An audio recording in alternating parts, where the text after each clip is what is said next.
नमस्कार साथियों, स्वागत है आपका हमारे चैनल वेल्थ विद गौरव पे। यहां पर हम बात करते हैं मनी के बारे में, मैनिफेस्टेशन के बारे में, ट्रेडिंग के बारे में, वेल्थ जनरेशन के बारे में और ऐसे ही बहुत से साधनों के बारे में जिससे कि आप बड़ी से बड़ी वेल्थ बना सकते हैं। तो चलिए शुरू करते हैं। जैसा कि आपने थंबनेल में पढ़ा ही होगा, आज का हमारा टॉपिक है म्यूचुअल फंड कैसे शेयर से ज्यादा अच्छे हैं, या फिर ईटीएफ कैसे पर्टिकुलर शेयर खरीदने से ज्यादा अच्छा है। अगर आप भी सोच रहे हैं कि कौन सा ऑप्शन हम अपनाएं, आपके लिए कौन सा ऑप्शन बेस्ट रहेगा, तो इस वीडियो को अंत तक जरूर देखें, आपको बहुत कुछ सीखने को मिलेगा। दोस्तों, जैसे जैसे मार्केट आगे बढ़ता जा रहा है या गिरावट ले रहा है, लोगों के मन में ट्रेडिंग से प्रॉफिट कमाने की नित नई उपज आ रही है। लोग सोचते हैं आज थोड़ा सा प्रॉफिट कमा लेते हैं, मतलब 400-500 नहीं, 4-5 हजार। तो दोस्तों, सबसे पहले समझते हैं कि म्यूचुअल फंड और शेयर में बेसिक अंतर क्या होता है। मूलतः शेयर क्या होता है कि जब एक कंपनी आपको अपनी हिस्सेदारी देने के लिए एक, मान लीजिए, साझेदारी आपके साथ बांटना चाहती है कि आप इतनी साझेदारी, इतना परसेंट शेयर लेंगे तो आपकी इस कंपनी में इतनी साझेदारी आ जाएगी। तो शेयर बाजार में आप किसी भी कंपनी के स्टॉक्स में डायरेक्ट इन्वेस्ट कर सकते हैं। अब इसमें अगर कंपनी का घाटा होता है तो उस शेयर प्राइस की वैल्यू घटेगी, अगर इसका असर होता है तो इसकी वैल्यू बढ़ेगी। और ऐसे ही कई बार न्यूज का भी असर होता है। अगर इस कंपनी ने किसी के साथ सौदा किया और भविष्य में उसे फायदा होने की आस है तो भी हो सकता है कि उसकी वैल्यू बढ़े। वहीं म्यूचुअल फंड में क्या होता है कि किसी एक शेयर पर्टिकुलर के ऊपर निर्धारित नहीं होके एक स्टॉक्स ऑफ बास्केट होता है। अब इसके म्यूचुअल फंड के अलावा आप बीज को भी इसी प्रकार से ले सकते हैं। निफ्टी बीज, आईटी बीज, इन सब के अंदर स्टॉक्स जो होते हैं उनका एक समूह होता है। तो किसी एक शेयर की गिरावट या उठाव से इसके ऊपर कोई असर नहीं पड़ता। सम्मिलित रूप से कई सारे शेयर्स के उठाव या गिराव का असर आपके ऊपर पड़ता है। और जो फंड मैनेजर होता है वो ये तय करता है कि कौन सा स्टॉक कब निकालना है और कौन सा स्टॉक कब वापस से लेना है।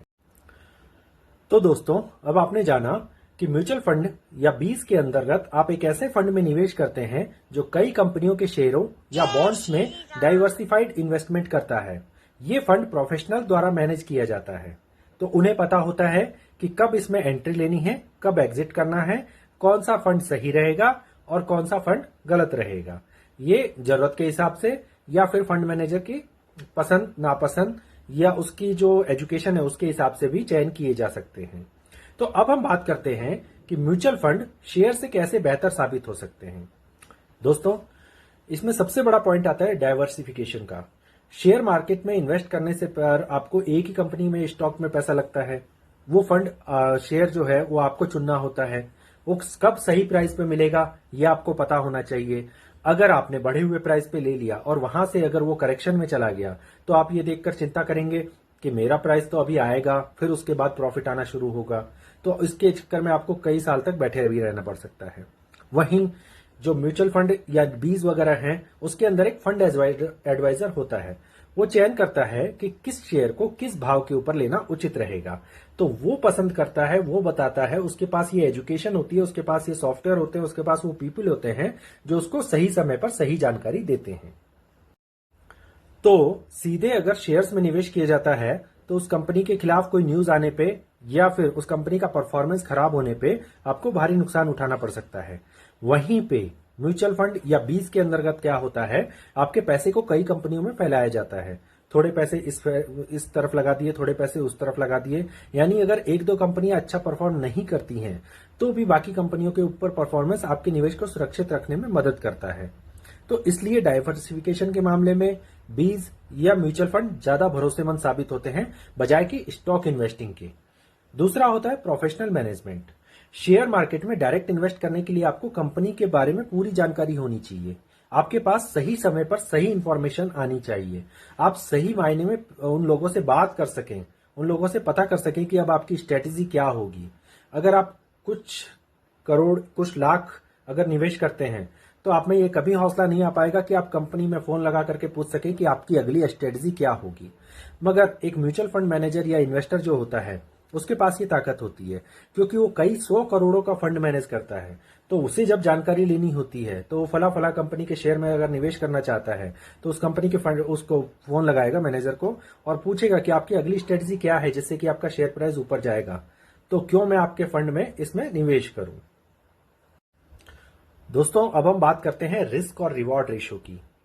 जब आप शेयर्स में या किसी पर्टिकुलर शेयर्स में पैसा लगाते हैं तो हो सकता है कि एक बार को आपको बिगनर लक के तौर पे एक बड़ी सफलता मिल जाए और आप सोचो, ओहो, वो म्यूचुअल फंड मैनेजर क्या करेगा, 50 से 80% या शेयर को दुगना तो मैंने ही 6 महीने में कर दिया या साल भर में कर दिया, या फिर 2 ही दिन में मैंने ऑप्शंस मार्केट से इतना पैसा कमा लिया, तो मुझसे बड़ा ज्ञानी तो कोई नहीं है। मगर दोस्तों, ये शेयर मार्केट है, एक हाथ से लेता है तो 4 हाथों से ले भी लेता है। आपकी कैपिटल कब साफ हो जाएगी आपको पता भी नहीं चलेगा। तो हमें ज्यादा नहीं कमाने के बारे में सोचते हुए ज्यादा देर तक कमाने के बारे में सोचते हैं। अगर हम 15, 20, 12 या 22% ज्यादा देर तक, ज्यादा सालों तक कमाएं तो हमारी कंपाउंडिंग ज्यादा अच्छे से होगी, बजाय कि हम किसी पर्टिकुलर शेयर में निवेश करते हुए, रिस्क लेते हुए। उस शेयर के खिलाफ कब कोई न्यूज आ जाएगी, उसके प्रमोटर्स कब कम हो जाएंगे, ये सब हमें बातें नहीं पता होती है। तो ये सब इन्वेस्टर अच्छी तरह जान सकता है, जो म्यूचुअल फंड का मैनेजर होता है वो अच्छी तरह जान सकता है। तो वो इन बातों को अच्छे से मैनेज करता है। तो शेयर मार्केट में अचानक से बड़ा लाभ हो सकता है, लेकिन बड़ा नुकसान भी संभव है। म्यूचुअल फंड से रिस्क का बैलेंस बेहतर तरीके से किया जाता है ताकि लंबे समय तक स्टेबल रिटर्न मिलते रहें। दोस्तों, अब एक लॉन्ग टर्म इन्वेस्टमेंट या वेल्थ क्रिएशन की अगर अपन बात करें तो वो केवल बीज या फिर जो म्यूचुअल फंड है उनमें ही संभव है। आप इनमें सिप कर सकते हैं, अपने निवेश को 100, 500, 1000 या फिर जितनी आपकी क्षमता हो, बड़े से बड़े अमाउंट तक कर सकते हैं। मगर शेयर्स में क्या होता है कि आपको एक पूरा का पूरा यूनिट खरीदना पड़ता है। अब अगर उसका दाम 500 या 700 रुपए है तो ठीक है कि आप ले पाएंगे या उसकी कई क्वांटिटी ले पाएंगे।